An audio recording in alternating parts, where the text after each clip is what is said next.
কি রান্নাছো আম্মা আজকে? আজকে স্যুপ রান্তাছি। তো চলেন আমার আম্মার হাতে স্যুপ রান্না দেখাই আপনাদেরকে। স্যুপ কিভাবে রান্না করতে হয়? স্যুপ রান্না করতে হয়, আগে পানি দেওয়ার লাগে, পরে পানি সিদ্ধ করুন লাগে, সিদ্ধ করে সারলে পরে ফুট মেলে না ফাইন্দা মানে এই বলক সময় হয় যখন অনেক গরম হয়। যে সময় বল করে এই সময় স্যুপটা দেওয়ার লাগে। পরে একটু একটু বল উঠলে একটা ডিম দেওয়ার লাগে। আচ্ছা, পরে আর লবণ টবণ লাগে না, সব মশলা তো এটাতে আছে, আর কিছু লাগে না।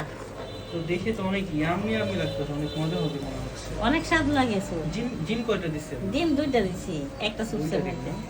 এটা কি লেবু দিবেন না? হ্যাঁ, এটা যে সময় বাড়ির বাইরা দিই আমার ছেলের লাগে ভাগ করতেছি তো, আমার ছেলের বাড়ির যে সময় বাইরা দিই এই সময় লেবু কাটটা ওটা লেবু সিদ্ধ দিলে অনেক মজা লাগে। Thank you so much.